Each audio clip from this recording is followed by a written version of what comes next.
Vriende, baie welkom vanoggend hierso. Eintlik by 'n spesiale geleentheid wat ek agterkom, iemand wat vir julle baie beteken het.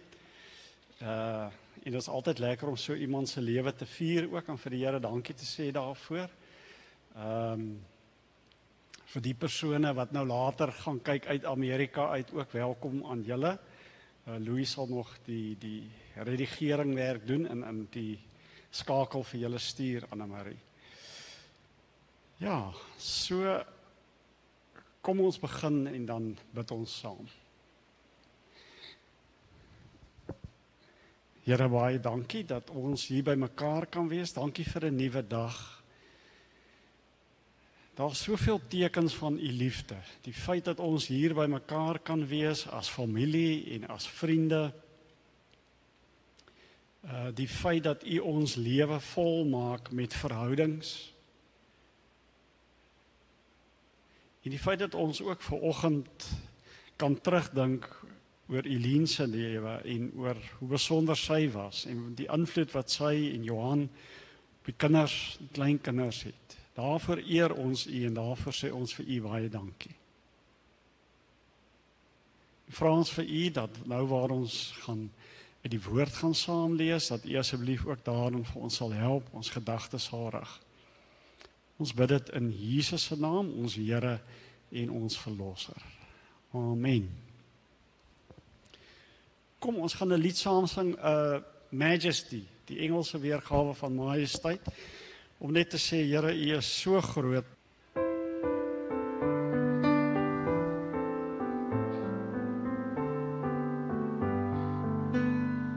Sit sommer net so en kyk na die lied. Majesty, worship his majesty. Unto Jesus be all glory, honor, and praise. Majesty, kingdom, authority, flows from his throne unto his own, his anthem praise. Majesty, worship his majesty. Unto Jesus be all glory, honor, and praise. Majesty, kingdom, authority, flows from his throne unto his own, his anthem raise. So exalt, lift up on high the name of Jesus. Magnify, glorify Christ Jesus the King. Majesty, worship his majesty. Jesus who died, now glorified, King of all kings. Majesty, worship his majesty. Unto Jesus be all glory, honor, and praise. Oh, majesty, kingdom, authority, flows from his throne unto his own, his anthem raise.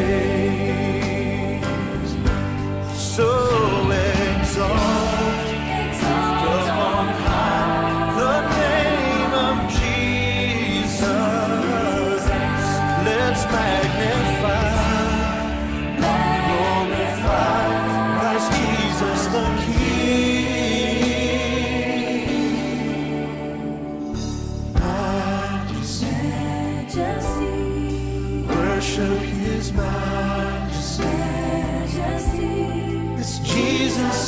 died, now glorified, King of all kings. Jesus who died, now glorified, King of all kings.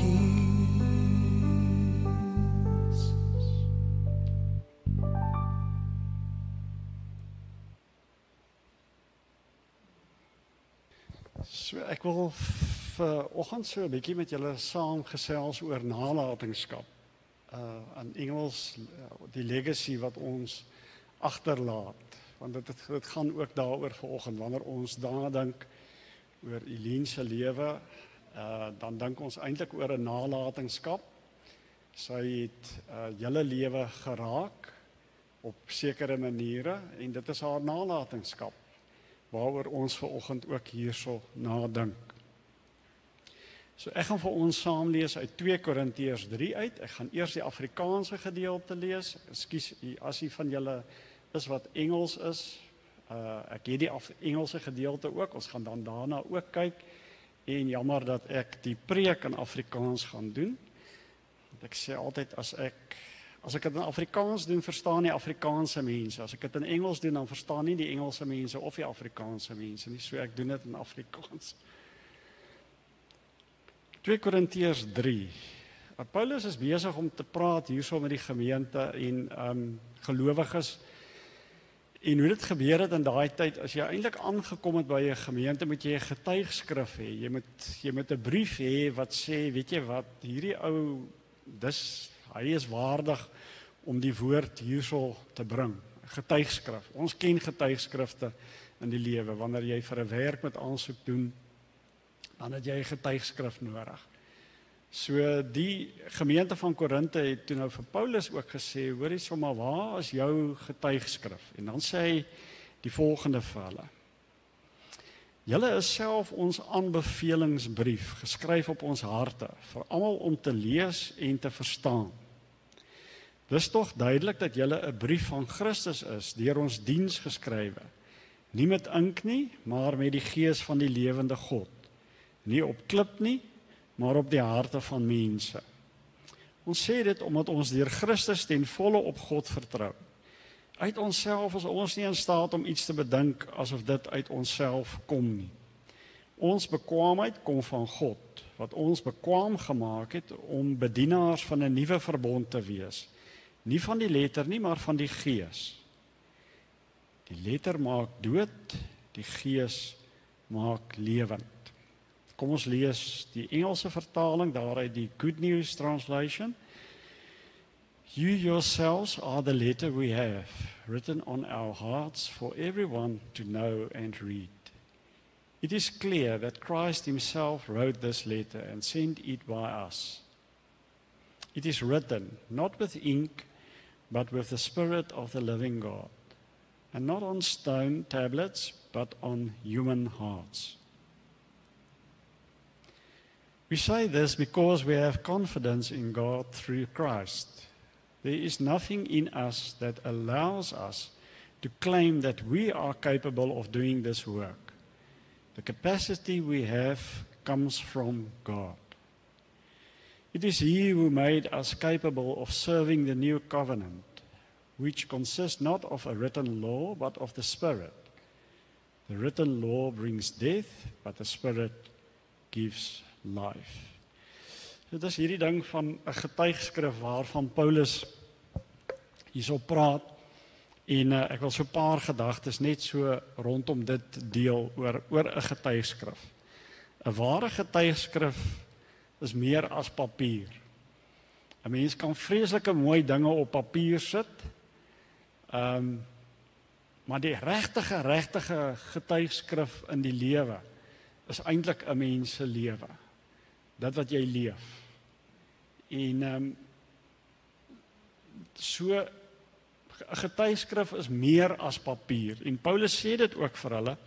Hy sê vir hulle, julle is self ons aanbevelingsbrief, ons getuigskrif, geskryf op ons harte, vir almal om te lees en te verstaan. En vers 3 ook. Julle is met die gees van die lewende God geskryf, nie op klip nie, maar op die harte van mense. 'n goeie aanbevelingsbrief is waar harte met mekaar praat, nie waar papier met mekaar praat nie. En ek dink in liefdesverhoudings, in die verhouding wat julle het as vriende en as familie, wat ek het met my familie, behoort dit te wees van hart tot hart, en dit behoort ons aanbevelingsbrief te wees, ons getuigskrif te wees. Baie meer as papier. Eileen se lewe is baie meer as net hierdie blaadjie. Daar's 'n hele lewe wat sy gegee het en wat julle aangeraak het en waar harte mekaar ontmoet het. En dis 'n ware getuigskrif. Dis waaroor die lewe gaan. Is waar harte mekaar aanraak. Paulus sê dit hierso ook. Weet jy wat? Ons skryf nie op papier nie, ons skryf nie op klip nie. Die Here skryf op ons harte. En dit is die Here wat hy is. Hierdie is nie die Here nie. Die Bybel is die woord van God, maar dis nie God. God werk met harte. God se hart wat ons hart raak, en op daai manier is ons die getuigskrif vir hom. So 'n goeie getuigskrif is meer as papier. Dit gaan oor waar harte mekaar aangeraak het. En dis hoekom julle vanoggend ook hier is. Hy het julle harte aangeraak. Julle harte is met mekaar aangeraak. Die volgende gedagte oor 'n ware getuigskrif is meer as handewerk. Ons kan nou sê ons is baie oulike mense en ons is gelowige mense, maar dit kom nie uit onsself uit nie. 'n Goeie getuigskrif is meer as mensewerk. Paulus sê dit ook daarso. Hy sê ons bekwaamheid kom van God wat ons bekwaam gemaak het om bedienaars van 'n nuwe verbond te wees. Nie van die letter nie, maar van die gees. Letter maak dood, gees maak lewe. Sodat ons dit ook onthou. Die wonderlike vrou wat sy was en is omdat die Here ook vir haar bekwaam gemaak het om 'n goeie ma, huweliksmaat en 'n ouma te wees. En jy en ek ook vanoggend, ons is nie so oulik as wat ons dink nie. Ons bekwaamheid kom van die Here af. Dis die Here wat binne in ons werk deur sy gees. En daarom is 'n ware getuigskrif kom nie uit onsself uit nie. Dis die Here wat met in ons werk en wat vir ons help om lief te wees vir mekaar, want ons sukkel daarmee. Ons sukkel om geduldig te wees, ons sukkel om mekaar te hoor. So ons het regtig die Here nodig om vir ons daarmee te help. 'n Goeie getuigskrif is meer as mensewerk. Die laaste gedagte, 'n ware getuigskrif is meer as net hier. Gaan nie net oor hierdie lewe nie. Dit gaan oor wat ek, die dag wanneer ek nie meer hier is nie, wat voortleef. Sy is nie meer hier nie, maar dit wat sy ingebou het in julle lewe gaan voortleef. So 'n goeie getuigskrif is meer as net hier. Dit lewe vir baie lank nog. Nadat 'n mens nie meer hier op aarde is nie. En gelukkig is Jesus Christus die een wat voortleef ook in ons harte. Wat die ware getuigskrif is. Dit is meer as net hier en hierdie lewe. Paulus sê, dis tog duidelik dat julle 'n brief van Christus is deur ons diens geskrywe, nie met inkt nie, maar met die gees van die lewende God, nie op klip nie, maar op die harte van mense. So Christus, die een wat opgestaan het uit die dood uit, hy is die een wat voortleef, ook in ons harte, en ook wat help, dat ons mekaar onthou, ook die dag wanneer ons nie meer hierso is nie. Dis ouers se nalatenskap. Dis waaraan julle dink vanoggend. Aan hulle nalatenskap en wat hulle vir julle beteken het. En daarvoor dank ou die Here. Daar is nie ding soos 'n perfekte ouer nie, so daar kan goeders wees waaraan jy dink wat nie so lekker was nie. Dis met elke een van ons. So, daar is nie perfekte ouers nie. Maar as 'n mens ouers het wat lief is vir die Here en wat uit die genade van die Here uitleef, is dit 'n baie, baie groot geskenk in hierdie lewe. En soos wat ek hoor van haar, is dit wat jy gekry het, en daarvoor sê mens dankie. En natuurlik, liewe vriende, moet ons vanoggend dink aan ons nalatenskap, want elkeen van ons is besig hierso om 'n legacy agter te laat. Jy en ek is besig met ons nalatenskap, die manier hoe ons mekaar hanteer, die manier hoe ons kinders grootmaak, ons kleinkinders, elkeen van ons is besig ook met ons nalatenskap, en is dit 'n goeie tyd ook om te dink en jouself af te vra, wat se nalatenskap laat ek agter? En terwyl jy en ek nog asem het hier op aarde, wil die Gees vir ons help om 'n goeie nalatenskap agter te laat. Om te groei in ons geduld, in ons liefde en ons omgee vir mekaar. Ek sluit af met 2 Korintiërs 3 vers 18, sê Paulus, ons almal weerspieël die heerlikheid van die Here, want die sluier is van ons gesig af weggeneem. Ons word al hoe meer verander om aan die beeld van Christus gelyk te word.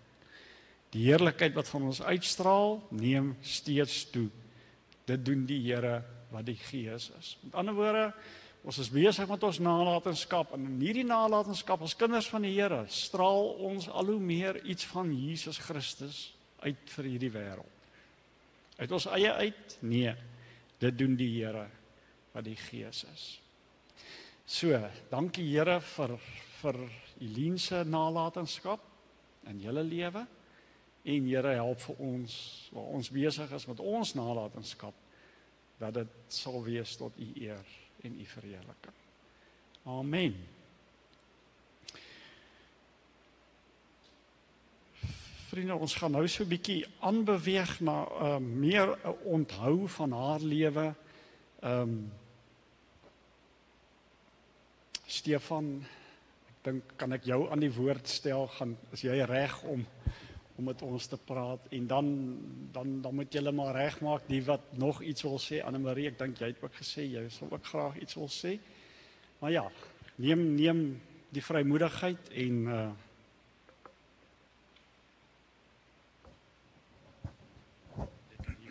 is dit makliker as ek sommer so met jou boek is.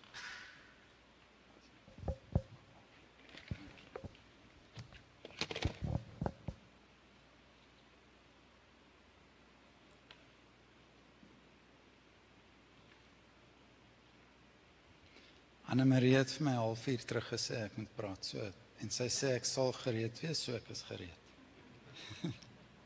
Dis my grootsuster.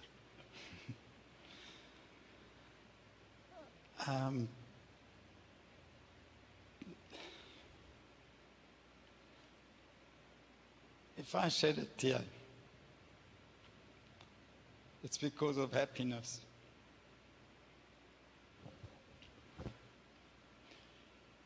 And I think a lot of the people here today knew my mom as a person that blessed and contributed to your life. You could not know her or interact with her without being richer for the experience. And if I look at my life, it was in different phases, and I think Annemarie will also talk about Mom's earlier life. The part of her life that I experienced was her later life, kind of the middle part of her life. And I think I was born when Mom was 40 or something like that. And all the other siblings were a bit older, and from the age of 8, I was the only kid in the house. Now, many children grow up being the only child in the house, but because of us being on a farm, I spent every day. 40 minutes on the way to school from the farm, and 40 minutes on the way home. And it was like an intensive leadership course every day.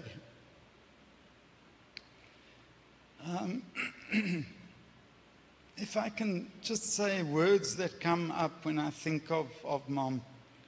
Tolerance, always tolerant of people, other cultures, other ways of doing things, questioning things, and not being judgmental of other people, other cultures, even other religions. She was willing to interact and explore other different experiences or different people and their views on life, and then bring that back into her life and find richness from that.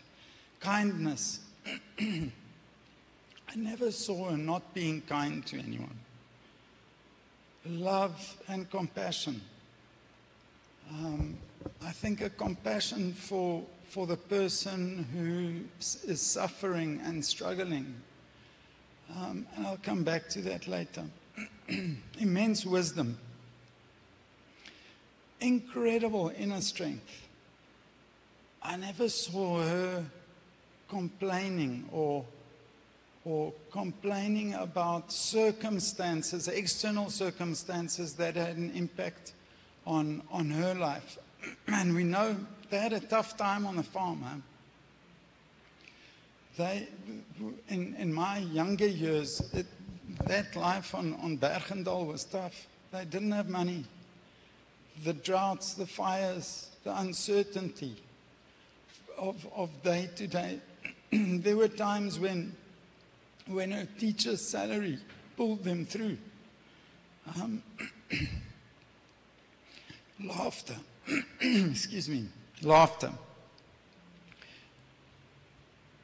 There was always a sense of humor and a willingness to laugh and to find joy, and to move on from sadness quickly and laugh and find that, soos in Afrikaans, bietjie leedvermaak.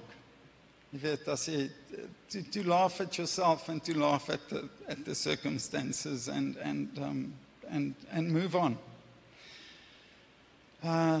Diligence and work ethic. And I think my sisters, oh, thank you. I think my sisters and their work ethic. I'll just put that down for a second.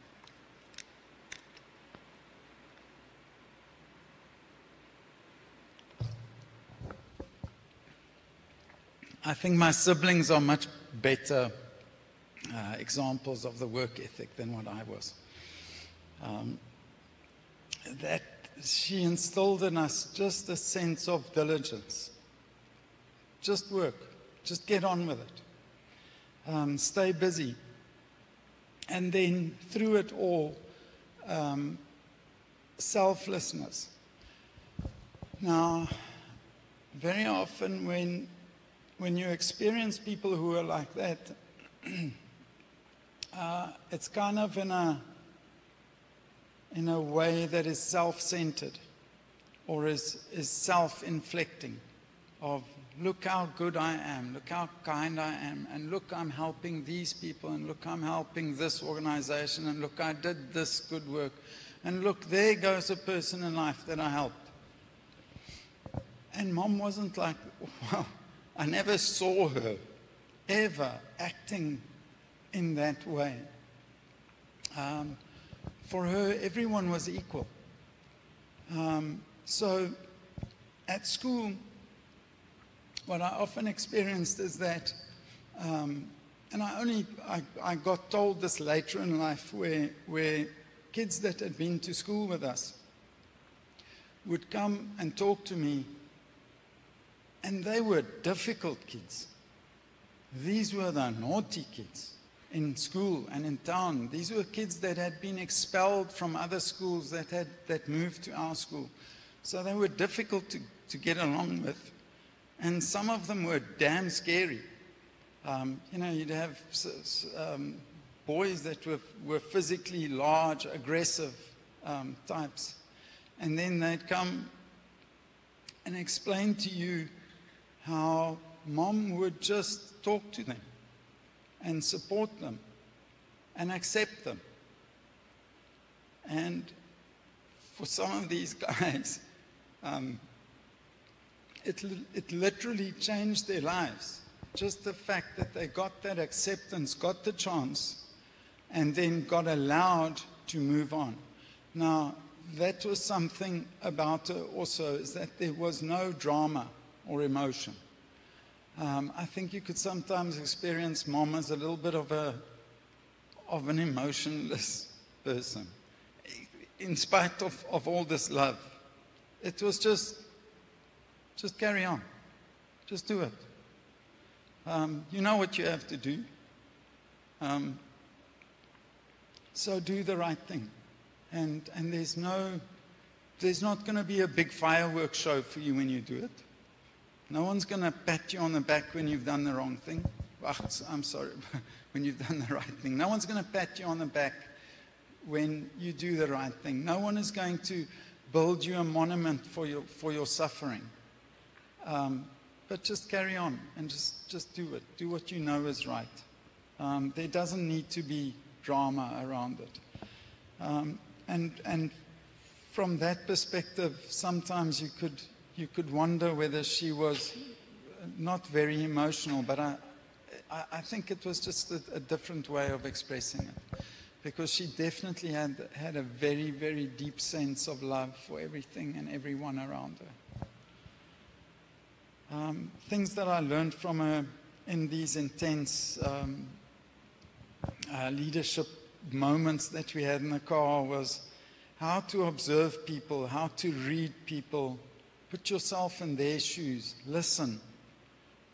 And if you want to interact successfully with people, listen and take yourself out of your shoes and your corner and your experiences and all the baggage that you come with, and put yourself on the other side of the table and just experience with them and feel with them.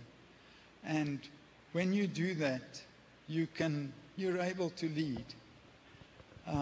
Anyway, that's just it's one of the lessons that I can remember from our many sessions in the car, driving home or on the way to school.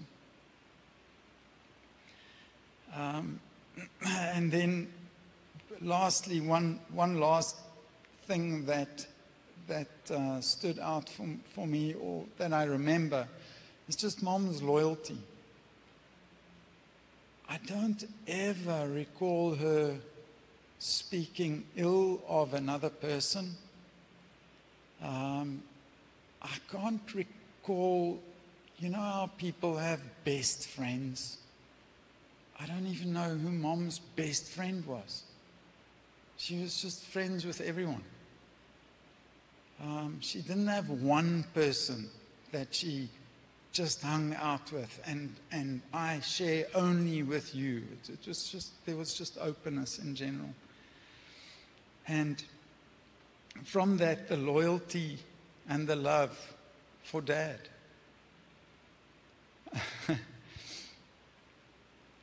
God knows he was a difficult man. And I think all of us have had experienced what it was like when his charismatic sun shines on you, and then when you're on the wrong side of him or he has a wrong day. It was a difficult day. And through all of that, Mom stayed calm. And she just absorbed Johan Furey's fury and the pressure and sometimes the unkind words that he could speak. I mean, Dad had amazing qualities, but he was a difficult man. And as a child, it was incredible for me. I was like, Mom, what's wrong with you? How do you stay with this man? How do you endure? And it was just this, she loved him dearly and intensely. And she saw all his positive aspects and all the strengths and the strengths that we as children got from him as well. And she saw those and she loved them and she focused on the positive things. So I think that's all I have to say. And it's, yeah, you know, you talk about writing on hearts. And I think she wrote on a lot of hearts. And I think the legacy is carried through thousands and thousands of people that she influenced directly and indirectly in her life. And what a privilege to have been part of her life.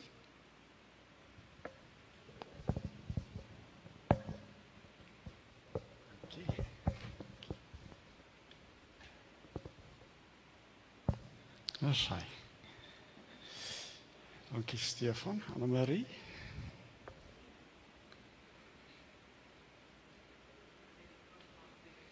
Kan ek jou help? Kom ons plak net hierdie ding uit dat ons nie hier oorval. Dis hy.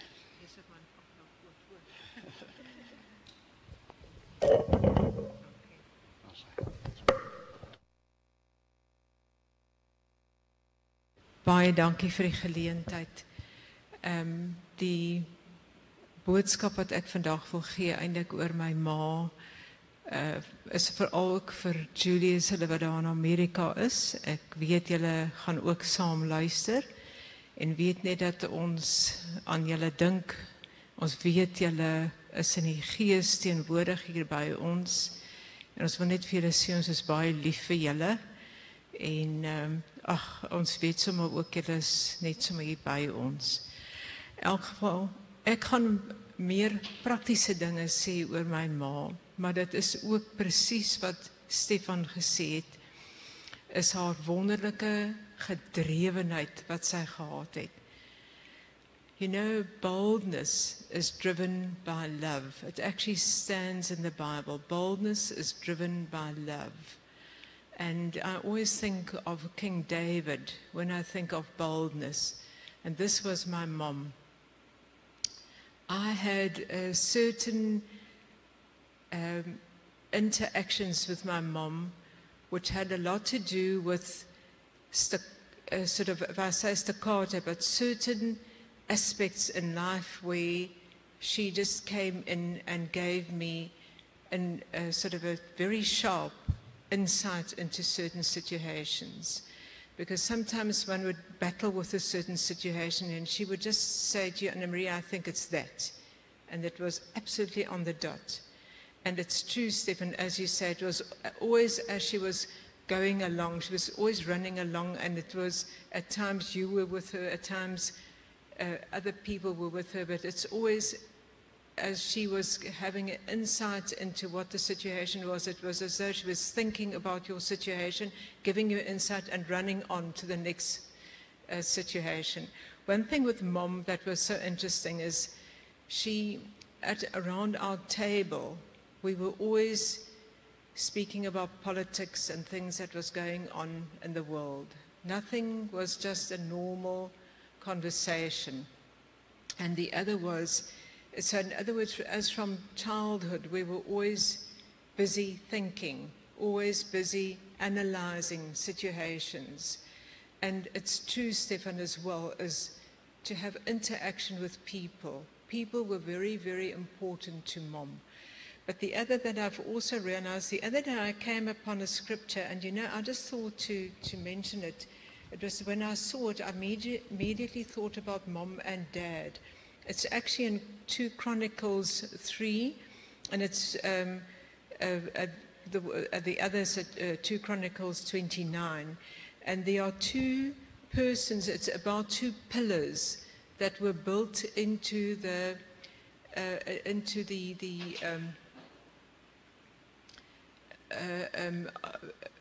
wat is nou die Joodse kerk? Nou kan ek die woord nie onthou nie. Kan mense nou net ja, in the building that was built by King Solomon.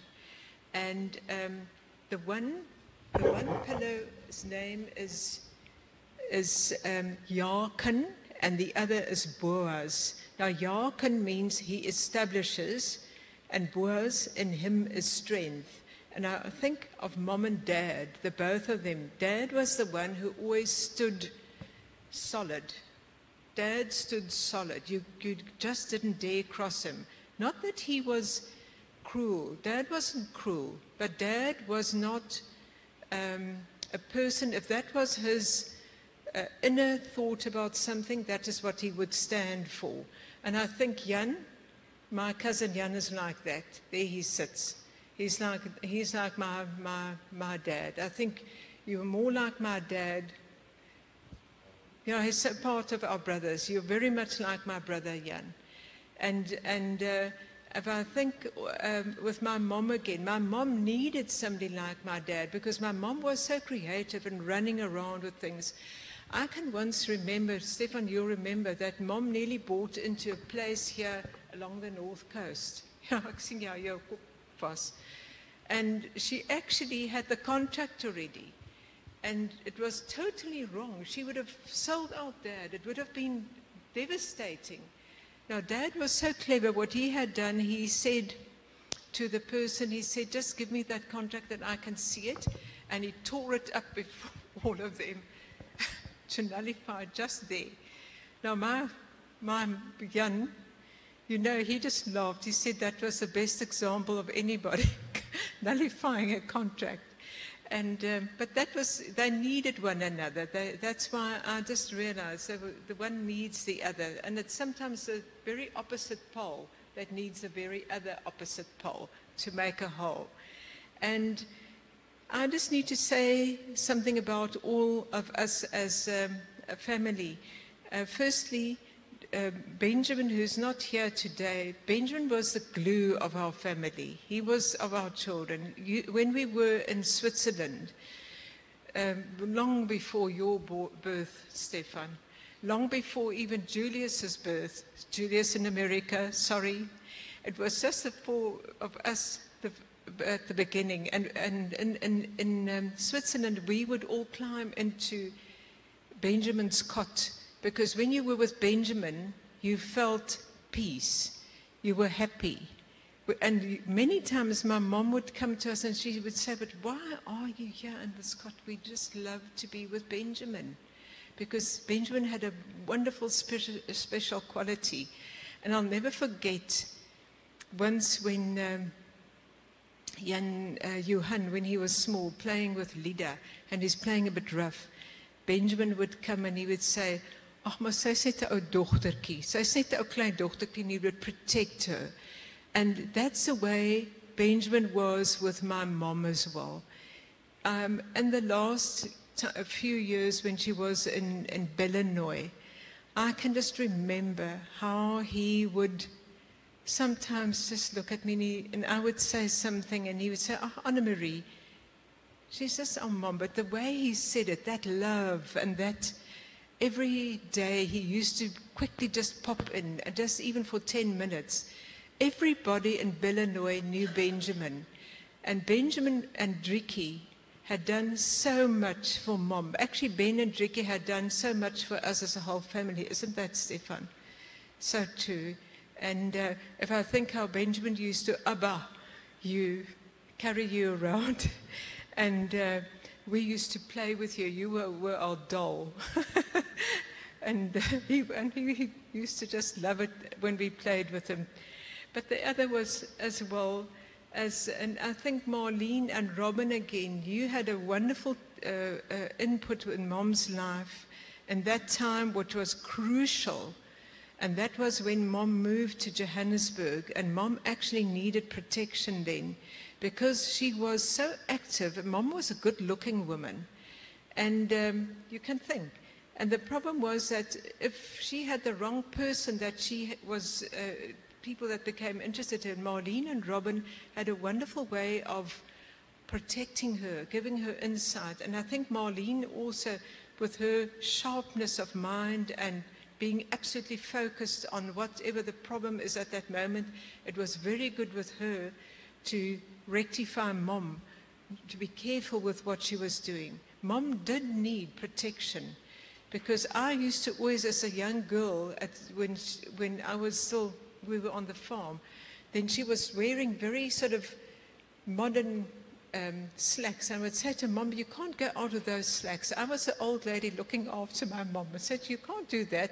And then she said, just watch me. And the other was that, to me as well, Julius again. Julius had a wonderful, wonderful, loving way with Mom. I can always remember how we used to have cats on the farm, and Julius would stroke the cats. Now that's the same way he would lovingly, with his interaction with Mom as well. I always think of his love for Mom. And Julius would also help Mom from America with all her projects that she had in Johannesburg. And I'll speak about that shortly as well, because wherever Mom moved, wherever Mom was, something was going on. Something was moving. The structures were being put into realization. And when she was in Johannesburg, for instance, she was part of the Little Falls Christian Church, a Christian center. And she was very active in the Thabo Mbeki village. And I'll speak about this right now again, but I can remember at a certain stage when they were still living in Belito, my mom once said to me, Anna Marie, you know what, when I was walking to at that stage, still the post office, she said, I heard drums beating, and I'm sure it was something that I've just heard to test me whether I was afraid. And Mom had no fear because love drove her. And I realized something that she was telling me is that it's actually to overcome something in the spirit, in your inner self, to overcome some fear in your inner self. And she could. When she was in Johannesburg, that, in certain areas, like even in Leeu Park. Now, nobody goes into Leeu Park, and nobody actually goes into Thabo Mbeki village unless you've got protection. Now, Mom used to go there with a friend, and they would drive with a four-wheeler. And they would burn tires to try and keep her out. Then she would sort of say to the lady, okay, now let's go this way around, we go that way around. You just climb out and see whether we can go there and there. So she wanted to work with the little children to establish schools for the children and help them. And she actually, through Julius, and Benjamin, of course, as well, and I think, Stefan, I don't know whether you were involved, but I know that all the brothers were involved, but Julius, especially there from America, got money, and she got containers. She established a school there for the little children, and she had teachers trained, paid for their training at UNISA, and to get their work at a high standard. Everything very quietly. I actually found that out much later through other people, but that was Mom. And I've just realized that it's true. And then later on again at Cosmo City, she went to the school, and as well, where she had to work out her time going to the school, because at times I didn't want to let her in, and she was waiting. She was waiting because she wanted to help the children. And what she had done is she taught them to read paragraphs, but those paragraphs that she got for them to read was brilliantly sought from books that it made the people think. And she knew how to meet a person where they were at that stage, exactly where they were, their problems and their life, their upbringing at that stage where they were. And to help them to read that passage, and then the spelling, the sentences, sentence construction, And it actually brought the whole school's level up, some of them with 60%, because their language improved so much. And this is also done at Cosmo City, at the high school there. And Mom was already in her 80s when she had done that. So she just didn't stop. The other that I just want to say is about my visits to Bellenoy. You know, many people thought around, sort of in the last few years, that she had dementia because she couldn't really communicate. But she looked at you with that sharp blue eyes. Now, I had to sort of think, okay, now I've got to do something with Mom. I've got to, with all my visits to her, I've got to communicate with her. And I thought, oh, I know she likes birds. And she always liked when I showed her pictures of birds. But then I personally like to see videos where animals are saved, and then she would look, and then at a certain stage, she would just look at me and she said to me in a full sentence, Annemarie, ek wil nie na diere kyk nie. So I had to think of something quickly, something else that I had to do. And what was most amazing, with my third last visit to Mom, that was now last year. Listen to this. I was looking at a video, and this was of the 21st Symphony of Mozart, and it was a piano concert played by Yo Yum Son, and she listened to the whole symphony, and when it was at the end, she looked up at me and she said, "Dit was mooi." And that was the way that she could communicate. The moment when things were really at a high level, I got her attention. And she was just precious, but I just realized how thankful I am. And too, Stefan, I think there were many times that one did feel that one would have loved more emotional caring. But you know what's wonderful? Now that I think back, I just realize what a blessed life we had. And every one of us had a special input from her. Every one of us. And the other that I also want to mention, I don't want to leave out Jean, our oldest brother. Now, Jean, we all know, had brain damage when he was born. But the most amazing thing about Jean was he was brilliant in certain ways, and in other ways, he just wouldn't communicate, or he wouldn't just involve himself with things. And that's what I also appreciated, is how Mom knew how to activate Jean, to think about it, that Jean himself, he got himself to go and study at Telkom, and he could solve problems with the telephonic situations of that time, where other people couldn't solve the problems. Jean could do that. He had that ability. But Mom had that wonderful ability to make contact with him. And that is something that I also appreciated. And that was something that I appreciated of Benjamin as well. Benjamin had a special way of meeting Jean and his need, especially at the very end of Jean's life. That to me was so precious, precious. Every one of us, I think, had a special ability. And I think Mom always wanted me to achieve more in life. And I just thought, oh, Mom, you know what? All I want to be is a housewife.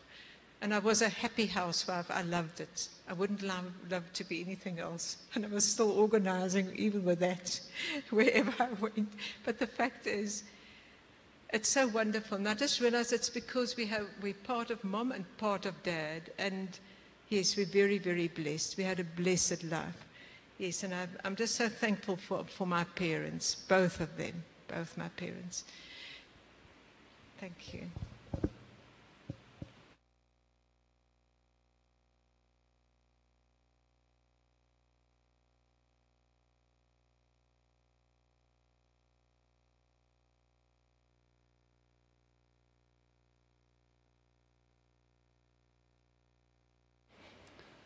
Goed, dit is wel lekker om te luister. regtig lekker. My grootste hartseer is dat ek haar nie geken het nie. As ek net so hoor. Ja. Is daar nog iemand wat 'n gedagte wil deel?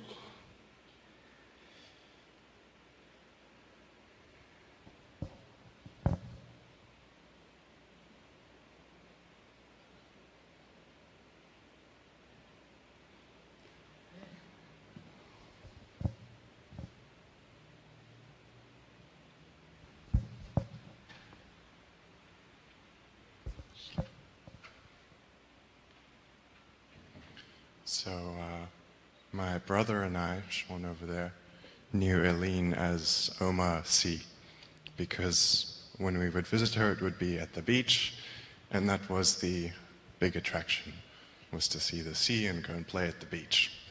And I think when we are children, we have a very narrow understanding of our relationship with other people. It's very much about what we do when we are with them, and what they can offer to us. But Oma moved to Johannesburg at some point, and then we couldn't go to the beach anymore. But it didn't matter, because whenever Sean and I were tired of playing outside when we would visit her, or if the weather was bad and we had to come inside, then Oma would go into her office. And I remember it very clearly because we were not allowed inside the office, but she would go into this magical office and come out with games and stories and puzzles and videotapes for us to watch. And they were always different. There was always something new.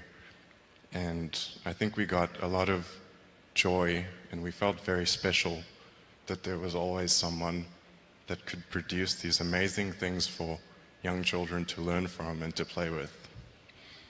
I wish I could say that I figured this out by myself, but I can't take credit for this. Someone had to tell me many years later that all of those activities and games, they weren't especially for me and Sean. So these games and these stories that enriched us were actually something that Oma was collecting and developing herself to be able to take to children in townships all around Johannesburg. That at the time, I remember I actually felt quite jealous. I didn't understand that it wasn't just special for me and Sean. But looking back on it now, I feel very proud and grateful, because I'm sure that many thousands of other children got the same amount of joy that Sean and I did out of those special things that she did for so many people. And I think that what I learned from thinking about my Oma after all this time is that to decide to use your time here to improve the lives of others is an exceptionally brave thing to do. And I'm very grateful that I can tell that small story of what it was like to be one of the grandchildren of our very special Oma.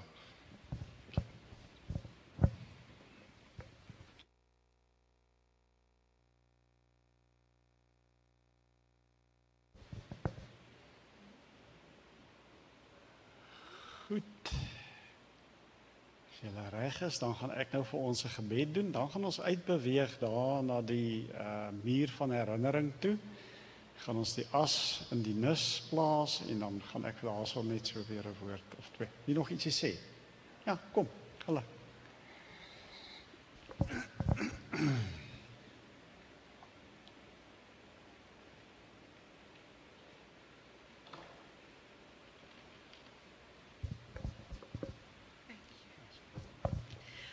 Hi, I don't want to speak for a long time, but I just felt that, you know, from someone,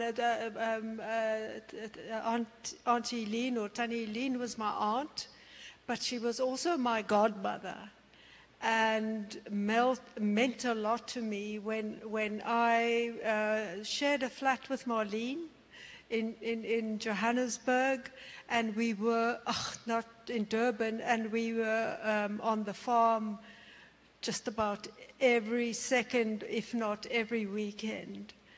And I just felt that from my family side, I want to say something. And also that my brothers and sisters were all so jealous of me because I had bagged Tannie Eileen as my godmother. And what Stefan and Annemarie both said about her is so true. I don't want to repeat what they said. I just want to give my impression of her. As Annemarie and Stefan both said that my mother was Oom Johan's sister. And that side of the family is quite fiery, quite excitable. And I always remembered Tannie Eileen as this calm point in the storm. If everybody got excited, she came with the calm words and the words of wisdom, like Annemarie and Stefan said. I also remember a sense of humor. Once we were on our way back from the church in Stanger, back to the farm, and the bakkie broke down. And so we had to walk. I think it must have been, I think we walked for about, Stefan,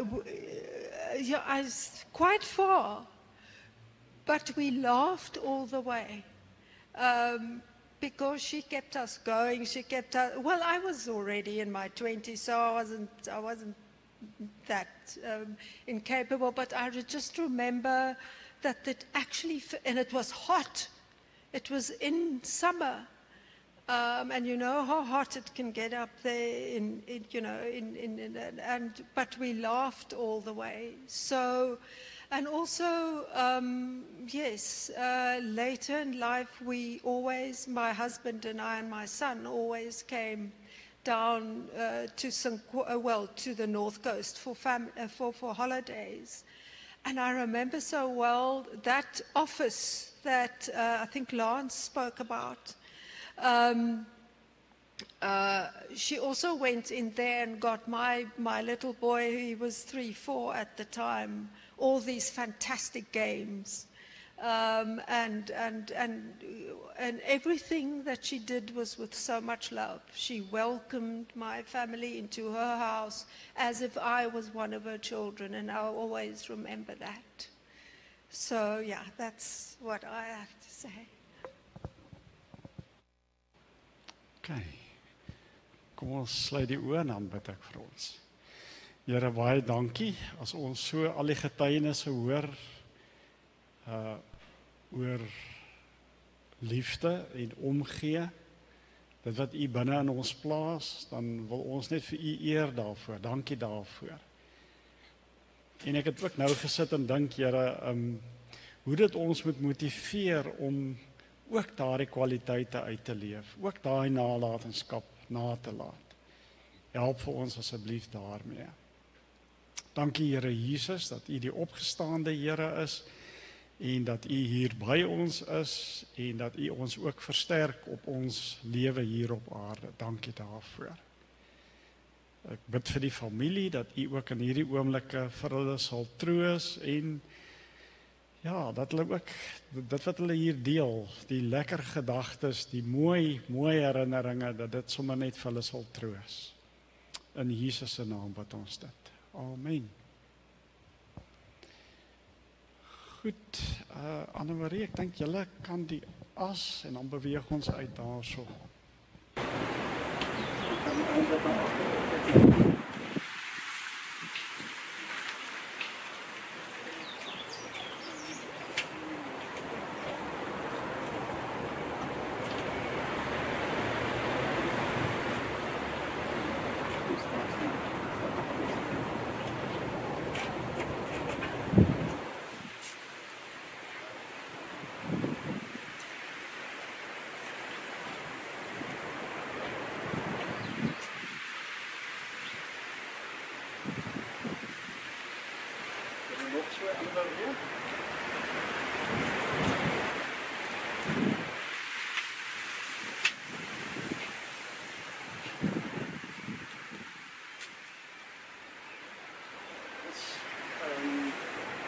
so nou wanneer 'n mens met die dood gekonfronteer word, dan herinner ons mekaar altyd daaraan dat die dood nie die laaste sê het oor ons nie.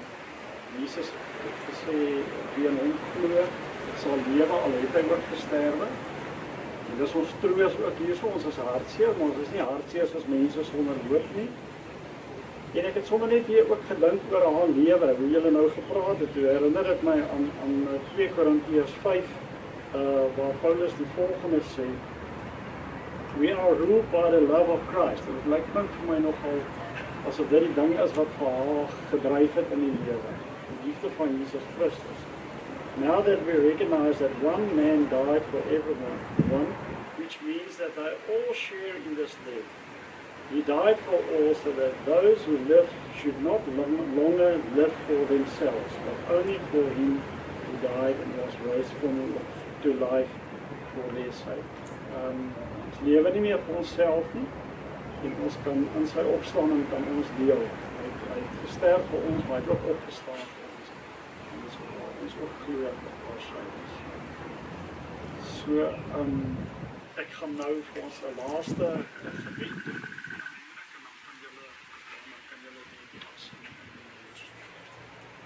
Here, baie dankie hier waar ons hier is, dat U hier by ons is in ons teenwoordigheid.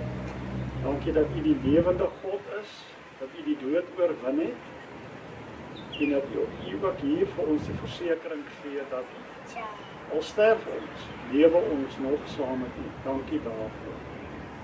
Ek wil weer en weer vir U vra dat U vir ons sal gebruik, Here, om van hierdie stikkende wêreld 'n beter wêreld te maak. Ons voel die wind wat waai en Heilige Gees is teken van U wat ook deur ons lewens wil waai en van hierdie wêreld 'n beter plek maak. In die naam van die Vader, die Seun en die Heilige Gees bid. Amen.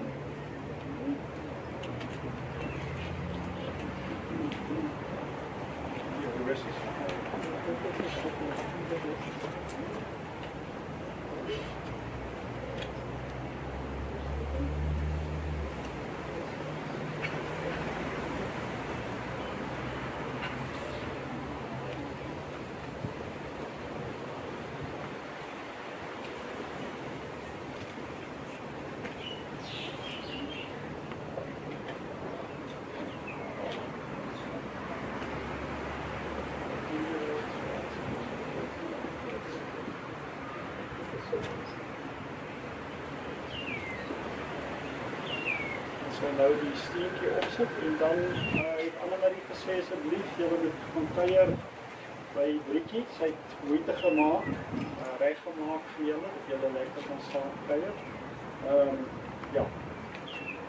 So dit is dit.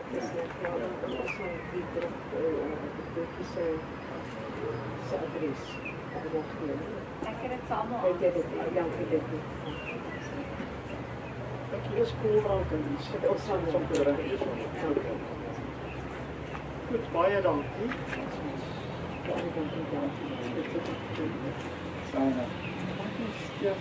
Ek is nog so laat langs hier. Ek kan julle voel. Ek ken presies daar. Dit is 5 keer.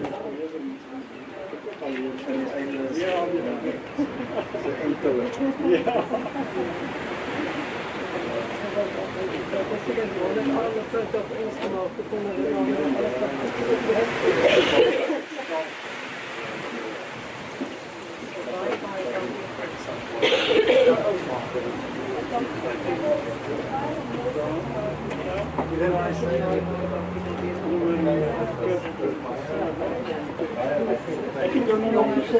Ja, ik heb nog zo'n zin. Ja, maar jij kan het toch voor op z'n dan